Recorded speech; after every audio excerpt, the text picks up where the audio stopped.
Hello guys, welcome to Diode Academy. आज हम continue करेंगे क्लास 11 का चैप्टर 2 यूनिट एंड मेजरमेंट। आज हम टॉपिक पढ़ेंगे principal of homogeneity of dimensions. Principal of homogeneity of dimensions क्या होती हैं? It states that dimensions of each of the terms of A dimensional equation on both sides should be the same.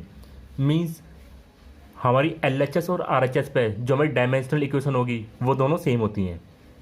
LHS equal to RHS होती हैं। इसको हम इस तरह से और समझते हैं। और we can add and subtract similar physical quantities. As you know, हम लाइक टर्म्स को हमेशा ऐड और माइनस कर सकते हैं, बट अनलाइक टर्म्स को हम ऐड या सब्ट्रैक्ट नहीं कर सकते। हम इसे एग्जाम्पल से समझते हैं। Like 5 newton plus 5 metre. ये इक्वेशन हमारी रॉन्ग हो गई बिकॉज ये दोनों लाइक टर्म्स नहीं है हमारे, मतलब ये सिमिलर फिजिकल क्वांटिटीज़ नहीं है, क्योंकि ये हमारा फोर्स है और ये हमारी लेंथ है, तो फोर्स और लेंथ ऐड नहीं हो सकते।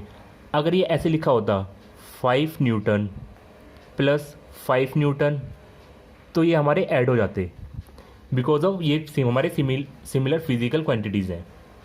एक एग्जांपल और देखते हैं। 10 सेकेंड्स प्लस 1 मीटर, ये हमारी अनलाइक फिजिकल क्वांटिटीज़ हो गई, इसलिए ये ऐड नहीं हो सकती। अगर ये ऐसे होता हमारा 1 मीटर प्लस 5 मीटर, तो ये हमारे ऐड हो जाते because of similar physical quantities. अब हम कुछ क्वेश्चंस के थ्रू इन्हें समझेंगे। हमारे पास फर्स्ट क्वेश्चन है, फाइंड डायमेंशंस ऑफ। इसका फर्स्ट पार्ट है हमारा v equal to a plus B T. हमें फाइंड क्या करना है? a की वैल्यू एंड b की वैल्यू, वेयर v हमारा वेलोसिटी है एंड t हमारा टाइम है। तो हम ये सोल्व करते हैं बाय प्रिंसिपल ऑफ होमोजेनिटी। हमें पता है इक्वेशन में जितनी भी टर्म्स हैं वो सारी इक्वल होती हैं, सेम होती हैं। तो क्या हो जाएगा? हमारा v क्या है? हमारा वेलोसिटी। तो v का इसमें लिखेंगे हम dimensions of v equal to dimension of a। Means dimension को हमने यहाँ से d से लिख लिया है, तो dimension of v equal to dimension of a। v की डायमेंशन क्या है हमारी? हमने लास्ट क्लास में पढ़ा था LT-1। a की हमें फाइंड करनी है, तो a की क्या हो जाएगी डायरेक्टली हमारी? a की हो जाएगी हमारी a equal to LT-1 because of principle of homogeneity of dimensions. अब हम निकालेंगे b की वैल्यू। b क्या है हमारा यहाँ पे? b भी हमारा v के बराबर है, तो dimension of b equal to dimension of v। Means जो ये हमारी बी टी वाली टर्म है ये हमारी v के इक्वल होगी, तो dimension of B T equal to dimension of v। v की डायमेंशन हमें पता है LT-1, और हमें b की फाइंड करनी है, और t क्या हमारा सेकेंड, तो ये हो जाएगा t। तो इस t को हम इस तरफ ले आएंगे तो क्या हो जाएगा ना? b equal to LT-1 upon t। ये ऊपर जाके क्या हो जाएगा हमारा? b equal to LT-2।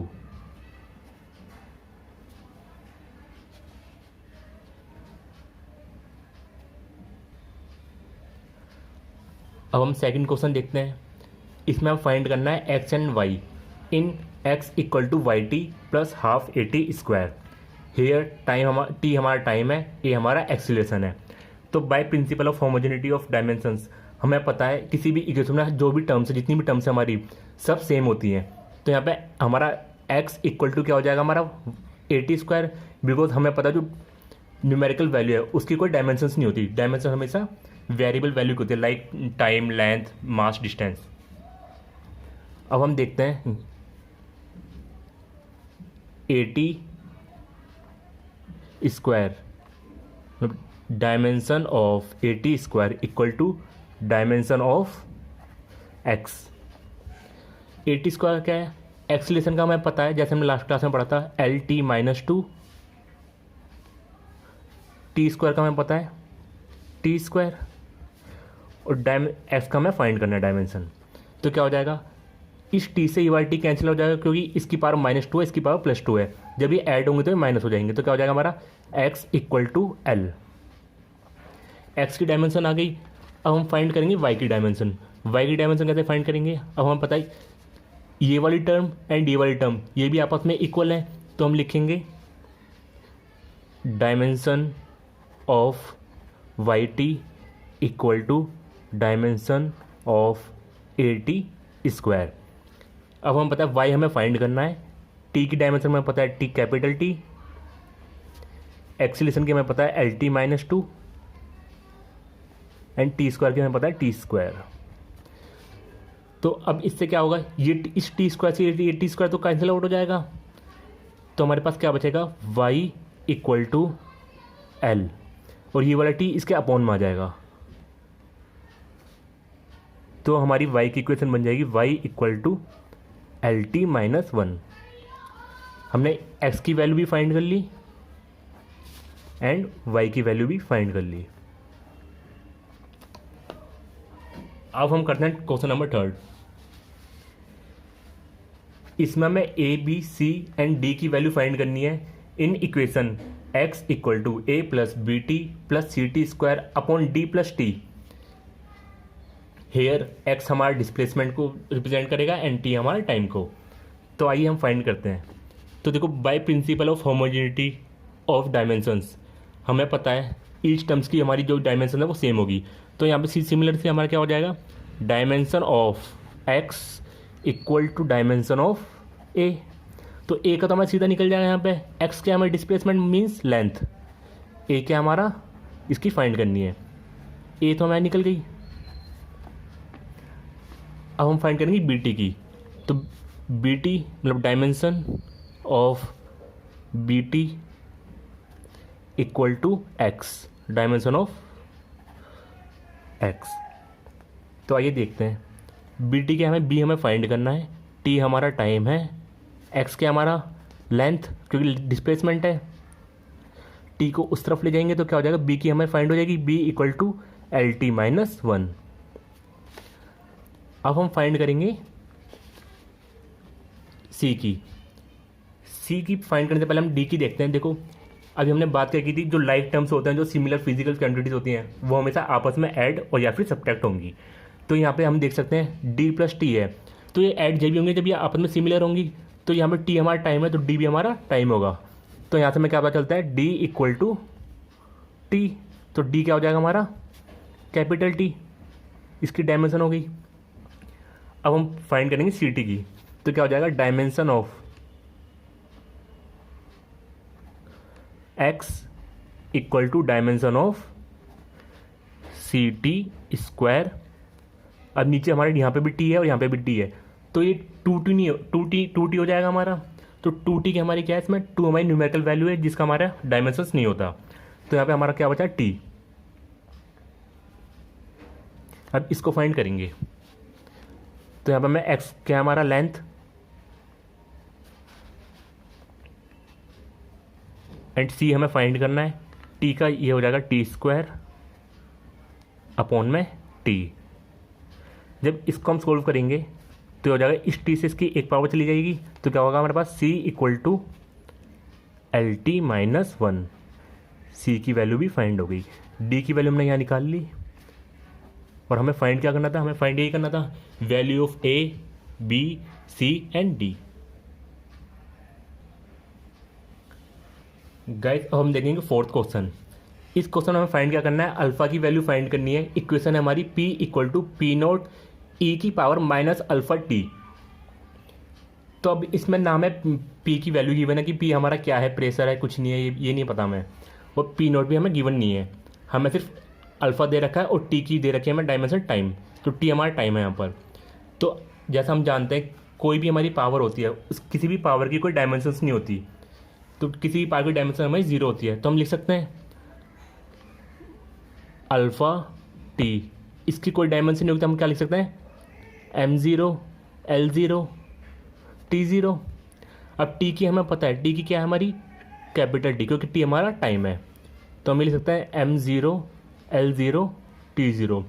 t को इसके अपॉन में ले आओ, alpha equal to m0 l0 t0 upon t।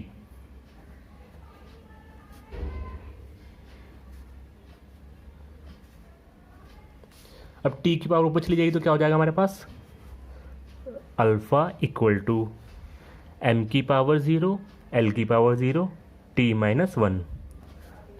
Alpha की डायमेंशन हमने निकाल ली। अब हम नेक्स्ट पढ़ेंगे एप्लीकेशंस ऑफ डायमेंशनल एनालिसिस। अब हम पढ़ेंगे second topic, application of dimensional analysis. इसकी फर्स्ट एप्लीकेशन है हमारा checking the dimensional consistency of equation.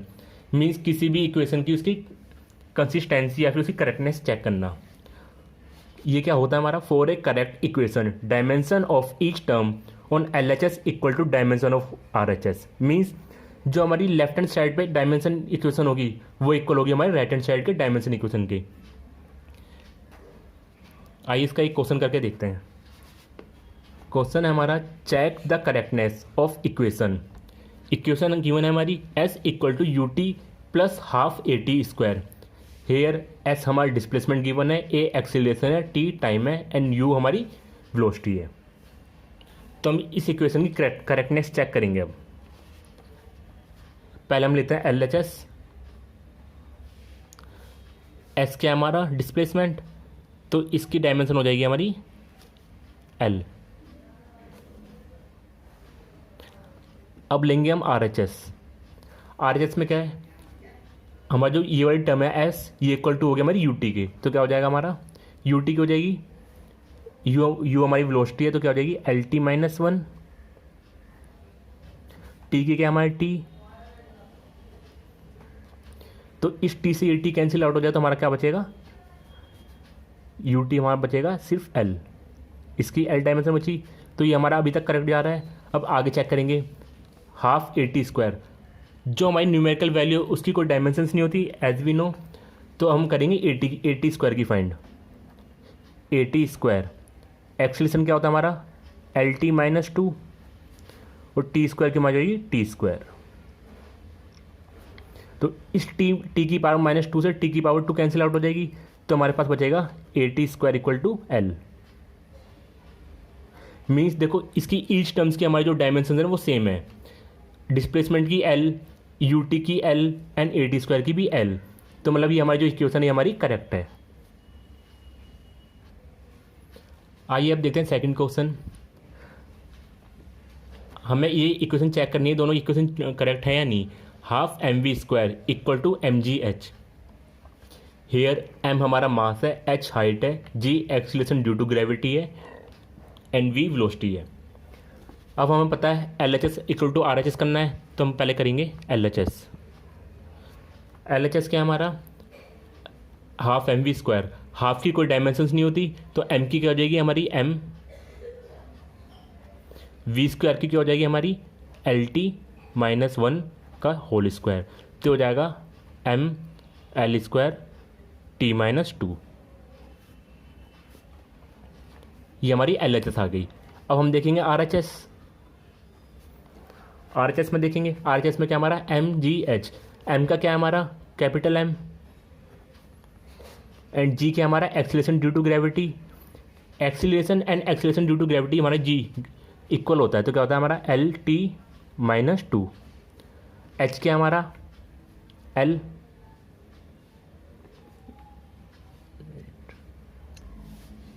H हमारा यहाँ पे एल है तो हम लिख लेंगे कैपिटल एल। तो अब इसको कंबाइन करेंगे तो क्या हो जाएगा हमारा M L square T minus 2। तो फ्रेंड्स ये डायमेंशन इक्वेशन सेम तो है, बट आप यहाँ पे अगर देखेंगे जैसे हमारी ये काइनेटिक एनर्जी है और ये हमारी पोटेंशियल एनर्जी है। अब काइनेटिक एनर्जी क्या है हमारा हाफ एम वी स्क्वायर। अगर यहाँ पे ये 2 एम वी स्क्वायर है 3 एम वी स्क्वायर होता या फिर 4/3 एम वी स्क्वायर होता, जब भी तो इसकी डायमेंशन इक्वेशन इक्वल होती। तो इसका ये ड्रॉबैक है, ये सिर्फ हमें डायमेंशन सेम बताता है बट न्यूमेरिकल वैल्यू को नहीं बता पाता। अब हम पढ़ेंगे second application of dimension analysis. Second क्या है हमारी कन्वर्जन ऑफ यूनिट। अब हमें पता है फिजिकल क्वांटिटी क्या होती है हमारी, इसको एक्सप्रेस करते हैं हम N into U, N numerical value, U हमारी यूनिट। तो हम कन्वर्जन का फॉर्मूला ऐसे लिख सकते हैं N1U1 equal to N2U2। Example N हमारी न्यूमेरिकल वैल्यू तो 1 किलोमीटर, किलोमीटर हमारी यूनिट हो गई, इक्वल टू 1000 मीटर, क्योंकि हमें कन्वर्जन ऑफ यूनिट करना है, यूनिट को कन्वर्ट करना है। तो एन 1000 क्या हो गया हमारी N2, और U2 हो गया हमारी मीटर, उसकी फिजिकल क्वांटिटी। अब इसे एक क्वेश्चन से करके देखते हैं। क्वेश्चन है हमारा, convert 1 newton to dyne. 1 newton में कितने डाइन होते हैं, अब हमें ये फाइंड करना है। देखो हमें पता है न्यूटन हमारी SI यूनिट है फोर्स की, और डाइन हमारी फोर्स की CGS यूनिट है। तो हमें क्या करना है, हमें इससे क्वेश्चन से पता चलाना, हमें SI यूनिट से CGS यूनिट पे जाना है। तो हम पहले लिखते हैं फोर्स का फॉर्मूला। फोर्स का फॉर्मूला क्या होता है हमारा, F = ma। फोर्स का फॉर्मूला होता है हमारा F = ma, और इसकी डायमेंशंस क्या होती है हमारी, हमने लास्ट क्लास में पढ़ा था, MLT-2। फोर्स की डायमेंशन होती है हमारी MLT-2, मास से M आया और एक्सीलरेशन से LT-2। अब हम करेंगे,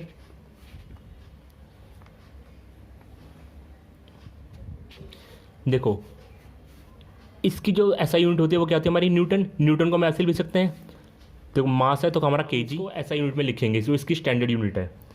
मास का kg आ गया, लेंथ का क्या हो जाएगा हमारा मीटर, T-2 मतलब सेकेंड का स्क्वायर, S⁻²।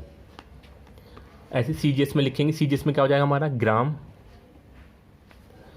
मीटर हो जाएगा हमारा सेंटीमीटर में, और सेकंड हमारा सेकंड में रहेगा। तो हमें kg मीटर पर सेकंड स्क्वायर से ग्राम सेंटीमीटर पर सेकंड स्क्वायर पर जाना है। तो हम करेंगे, यहाँ पे देखो जो हमारा फॉर्मूला था, हमारा फॉर्मूला क्या था हमारा, N1 U1 = N2 U2। Means physical quantity का फॉर्मूला हमारा NU है, N × U। तो यहाँ पे N क्या है हमारा, N1 है हमारा यहाँ पे 1, और N2 हमें फाइंड करना है।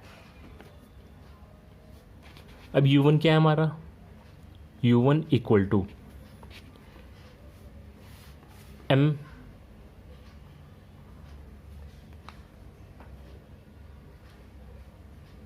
LT-2।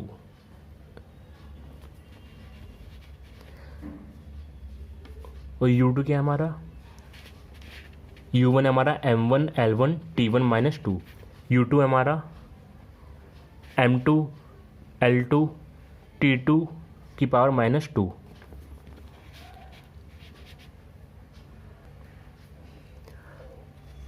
अब हम फाइंड करते हैं, देखो हमें पता है N1 U1 = N2 U2। तो हमें N2 फाइंड करना है, तो इसका फॉर्मूला बन जाएगा हमारा N2 = N1 U1 / U2। N2 हमें फाइंड करना है, N1 की वैल्यू हमें पता है 1। अब U1 की वैल्यू क्या है हमारी, M1 L1 T1। तो हो जाएगा हमारा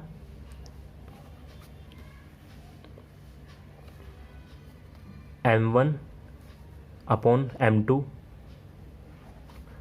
L1 / L2 and T1 / T2 की पावर -2। यही हमारा M1 L1 T1 -2, M2 L2 T2 -2। अब हम इनकी वैल्यूज़ रखेंगे। ये क्या होगा हमारा 1, M1 हमारा किस में, M1 हमारा kg में, तो क्या हो जाएगा kg / ग्राम। L1 किस में हमारा मीटर में, मीटर / सेंटीमीटर। T1 हमारा सेकंड में, और T2 भी हमारा सेकंड में की पावर -2। अब 1 ग्राम में कितने kg होते हैं ये फाइंड करेंगे। 1 ग्राम में होता है 10³ ग्राम / ग्राम। 1 मीटर में कितने सेंटीमीटर होते हैं हमारे, 10⁻² सेंटीमीटर / सेंटीमीटर। सेकंड से सेकंड कट जाएगा, हमारे पास बचेगा 1 की पावर -2। अब इसको फाइंड कर देंगे। N2 = ग्राम से ग्राम कैंसिल हो जाएगा, सेंटीमीटर से सेंटीमीटर कैंसिल हो जाएगा। तो हमारे पास क्या हो जाएगा 10³ एंड 10⁻²। तो इनको ऐड करेंगे तो क्या हो जाएगा हमारा 10⁵। तो हमें पता चलेगा N2 की वैल्यू हमारी 10⁵।